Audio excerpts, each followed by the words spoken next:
Hi అండి, welcome to my YouTube channel. Morning నుంచి ప్రేమోస్ వస్తున్నాయి. ప్రేమోలు చూస్తున్నారా? మామూలుగా ప్రేమోస్ అసలు కొత్తగా 12 మందిని వైల్డ్ కార్డ్ ఎంట్రీ ద్వారా వస్తున్నారని బిగ్ బాస్ అనౌన్స్మెంట్ చూశాక అందరికీ కళ్ళు చెదిరిపోయాయి.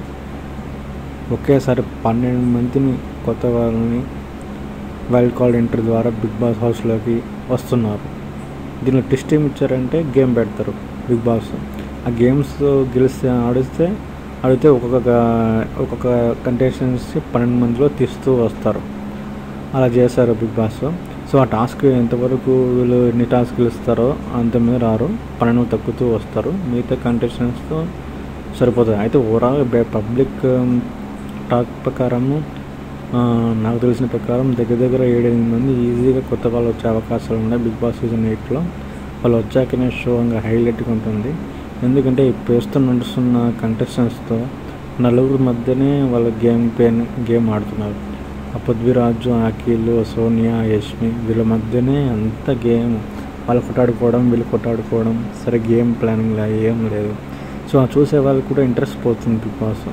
సో అందుకని బిగ్ బాస్ ఏం చేస్తాడంటే గ్రహించే కొత్త అంటే వీళ్ళు ఆల్రెడీ బిగ్ బాస్ సీజన్ 7-8 వరకు లోపల సీజన్స్లో ఆల్రెడీ వాళ్ళు వచ్చి లిమిట్ అయిపోయినాయి గత సీజన్స్లో. వాళ్ళు మళ్ళీ ఈ సీజన్ 8లో తీసుకొచ్చి ఆడిస్తున్నారు. సో వాళ్ళ పేర్లు మీకు కూడా ఆల్రెడీ తెలిసి ఉంటాయి, నాకు కూడా కొన్ని తెలుస్తాయి. తర్వాత వీడియోలో పోస్ట్ చేస్తాను. మొత్తంగా అయితే ఈసారి సీజన్ 8 కొత్త వాళ్ళతో వస్తున్నప్పుడు సూపర్ ఉంటుంది అసలు. కొత్త వాళ్ళు కదా, ఆల్రెడీ గత సీజన్స్లో చేసిన వాళ్ళే మళ్ళీ కొత్తగా వస్తున్నారు సీజన్ 8లోకి. సో సీజన్ 8 అసలు ఇప్పటి నుంచి అసలు ఇంట్రెస్టింగ్ వస్తుంది. ఎందుకంటే తెలిసిన వాళ్ళు ఉంటే చుట్టుబుద్ధి అవుతుంది. వీళ్ళందరూ తెలియని వాళ్ళు కదా, చుట్టుబుద్ధి అవ్వదు. సో ఎనీహౌ బిగ్ బాస్ గ్రహించి కొత్త వాళ్ళని తీసుకొచ్చినందుకు చాలా థ్యాంక్స్ చెప్పుకోవాలి. సో నా వీడియో నచ్చితే లైక్ చేయండి. Thank you very much.